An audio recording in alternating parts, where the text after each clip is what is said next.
नमस्कार। जय जय श्री सीताराम। आज हम बात करेंगे अशौच के संबंध में। तो अशौच दो प्रकार के माने गए हैं।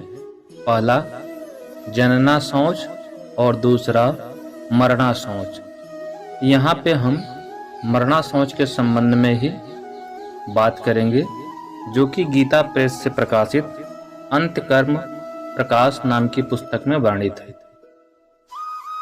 मरणा शौच उसे कहते हैं कि जब किसी व्यक्ति की मृत्यु हो जाती है तो उसके कुटुंबजनों, सगोत्रियों को तथा संबंधियों, रिश्तेदारों, नातेदारों को जो सूतक लगता है उसे ही मरणा अशौच कहते हैं। अर्थात जितने दिन तक मरणा अशौच रहता है उस दिन तक मांगलिक कार्य इत्यादि के वर्जन के विषय में जानकारी प्राप्त जो होती है। तो मरणा शौच में हम यह देखेंगे कि किस व्यक्ति को कितने दिन का मरणा शौच लगता है। ब्राह्मण को 10 दिन का, क्षत्रिय को 12 दिन का, वैश्य को 15 दिन का और शूद्र को 1 महीने का अशौच लगता है। परंतु शास्त्र में निर्णय रूप में एक व्यवस्था यह प्रदान की है कि सभी वर्णों के लिए 10 दिन तक शौच रहता ही रहता है। 10वें दिन क्षौर कर्म करने के बाद जो छुआछूत का अशौच विचार रहता है वो समाप्त हो जाता है। सिर्फ अन्न ग्रहण करने की शुद्धि शेष रह जाती है।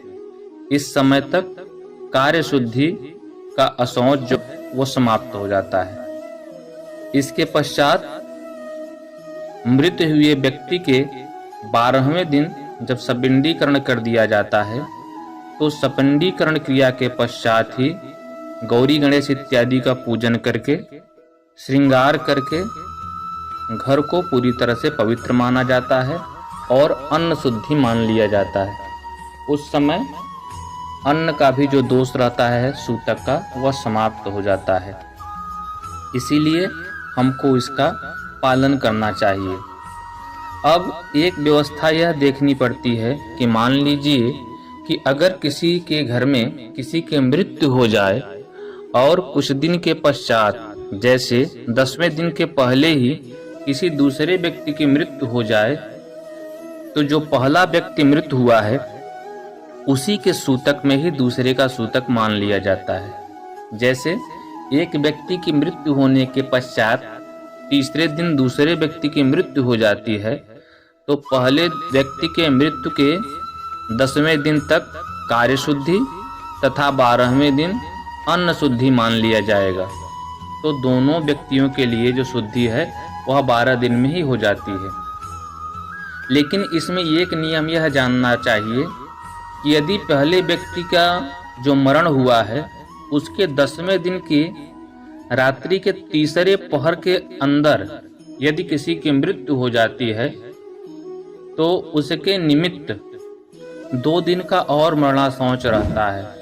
यदि पूर्वोक्त रात्र के चौथे प्रहर में दूसरा मरणा शौच हो तो मरणा शौच के लिए प्रथम मरणा शौच के बाद 3 दिन तक का मरणा शौच रहता है। अब यहाँ पे प्रहर की बात अगर की जाए तो 12 घंटे की अगर रात्रि को मान लें तो 4 प्रहर होता है। तो अर्थात 3-3 घंटे का समय अंतराल समझना चाहिए।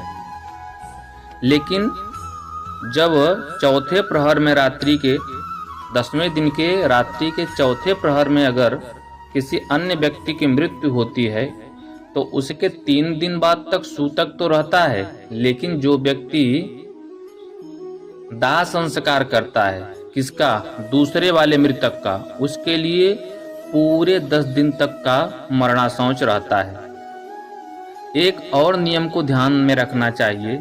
मान लीजिए पिता की मृत्यु के 10 दिन के भीतर माता की मृत्यु हो जाए तो पिता के मृत्यु दिवस से 10 दिन से 1.5 दिन बाद मरणा शौच अधिक रहेगा। मान लीजिए कि पिता की मृत्यु हो गई तो जो माता का अशौच लगेगा वो पिता की मृत्यु के जो समय रहता है अशौच का, अर्थात 10वें दिन कार्य शुद्धि, 12वें दिन अन्न शुद्धि, 13वें दिन ब्राह्मण भोजन, तो उसके एक दिन बाद और तक यानी 14.5 दिन तक का सूतक उसको रहेगा। लेकिन यदि माता की मृत्यु के बाद 10 दिन के भीतर पिता की मृत्यु हो जाए तो पिता के मरण दिन से पूरे 10 दिन तक का मरणाशौच रहेगा। अर्थात माता की अगर मृत्यु हो गई है तो उसके पश्चात जिस दिन पिता की मृत्यु होती है उस दिन से लेके 10 दिन तक कार्य शुद्धि और 12वें दिन अन्न शुद्धि पिता के लिए पूरा नियम पूर्वोक्त की तरह चलेगा, जैसे सामान्य मरणाशौच का नियम है।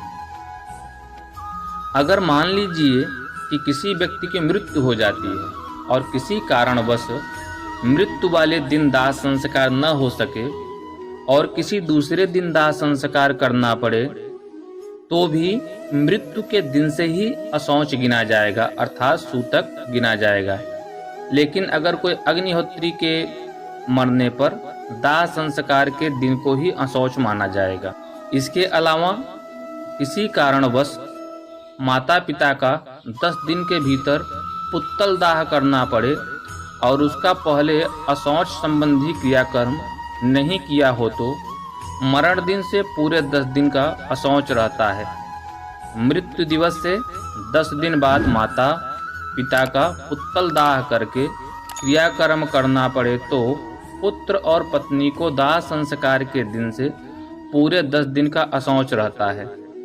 माता पिता के अतिरिक्त यदि 10 दिन के अनंतर किसी का पुत्तल दाह करना पड़े तो 3 दिन का अशौच रहता है।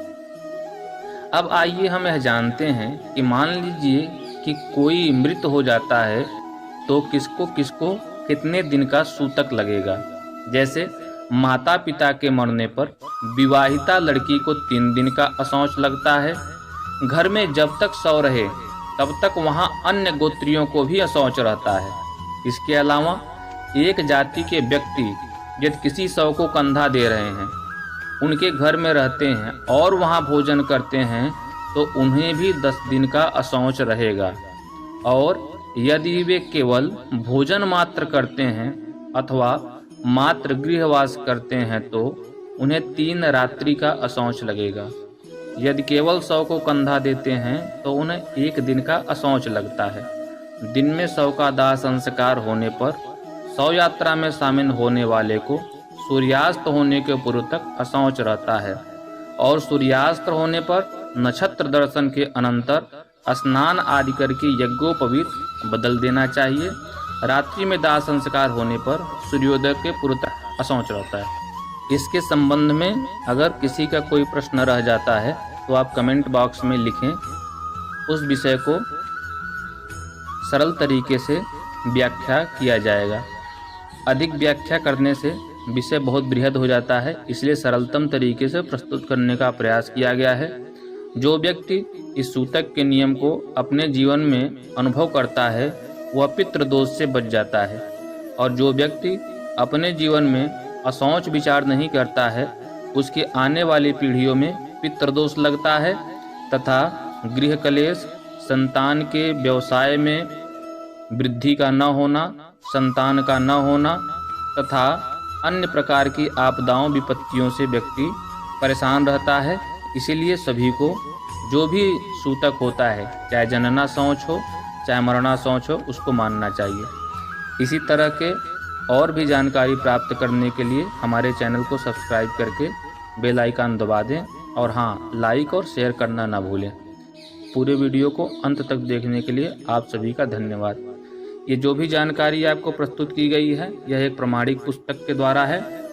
आप चाहें तो इस पुस्तक में जाके प्रमाण को भी देख सकते हैं।